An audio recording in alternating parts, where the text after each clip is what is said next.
Hello and welcome to Read Becca. The Membranes by Ta-Wei is a piece of sci-fi dystopian sci-fi from a Taipei author writing in Chinese during a Taipei punk period in 1995 when there was an explosion of ideas. And this is a super queer novel. It is obviously a novel in translation, so it was published in 1995 in China, but it is just now being translated into English by the Columbia University Press and translator Ari Larissa Heinrich. So one timeline is Momo as a 10-year-old, and the other is Momo as an adult. And as an adult, she is a dermal care technician, so she takes care of people's skin. And this has come to be a career where she's very elite and lucrative in this career, but this career started out as something that humans were doing on the surface of Earth.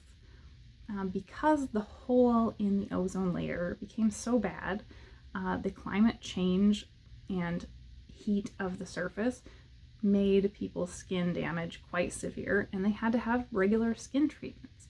So dermal care technicians became just a common career.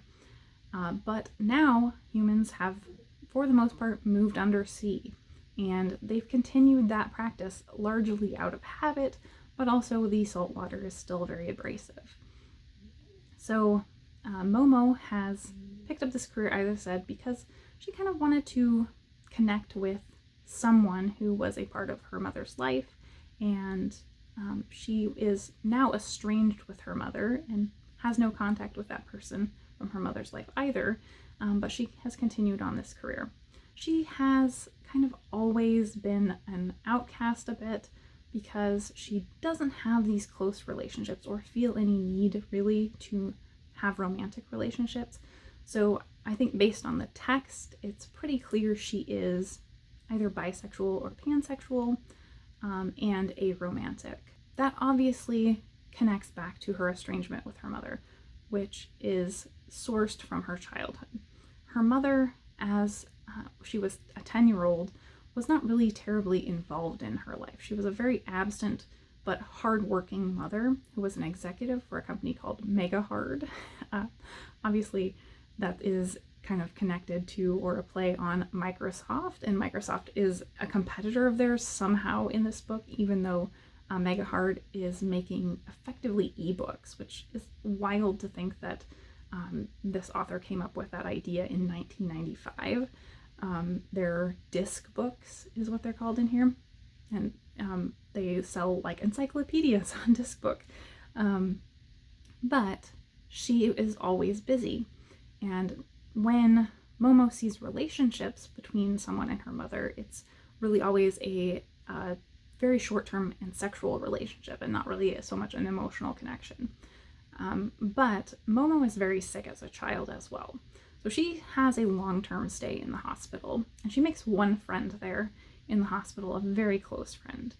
And then Momo has a surgery, and that surgery heals her, and she's able to go home. So she loses her only friend by not being in the hospital anymore. She thinks she's going to be well, and she and her mother are going to kind of have this happy life at home, but her mother is just as absent from her life as ever. And so she starts, kind of having this sexual awakening and thinking about her gender and sexuality, largely because while she was in the hospital and had this surgery, that included a gender reassignment. And it was not something she was consulted on. It's not something that she resisted or has trauma about in the book at all. So not really any warnings for that. But to me, because she was not consulted, this is definitely a non-consenting gender reassignment. So warnings for that. She starts thinking about her sexuality because she sees her mom having these relationships and getting curious about it, and her mother seems to be exclusively lesbian. So she begins questioning her gender and sexuality and exploring in ways that are not always healthy. So it reminded me a little bit of Earthlings by Sayaka Murata, where we have this very young-minded view of some adult sexuality topics. And it's not a huge part of the book, it's kind of brief, but there are moments like her being at a park and remembering seeing articles in the encyclopedia about a pedophile, and she spots a man who that she thinks could be one, and approaches him with the intent of kind of evoking this sexual intimacy. And then she realizes he's an android, and so he comes into play pretty significantly, and this android does, and he tells her his story and why he is there. So she has all of these connections with people that are very surface level. She never really has an emotional connection or close friendship. Most of the people as an adult that she interacts with are her clients. So we kind of see that she gets a lot of her needs for intimacy met by doing these membrane skin treatments. And that has a lot of interesting implications that I can't really share without spoilers, based on what that membrane skin is. So, getting back to the story, she is in this 20 years later period suddenly reconnected with her mother, and she begins questioning kind of what went wrong and why her relationship with her mother is the way it is, why her mother wasn't there. And she starts slowly uncovering what exactly was going on. So there are some deep secrets and thought-provoking ideas in the end of this.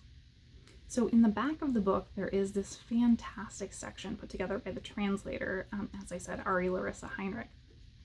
And it recounts the history of what was going on, giving us context for this explosion of ideas and art in Taipei during this period.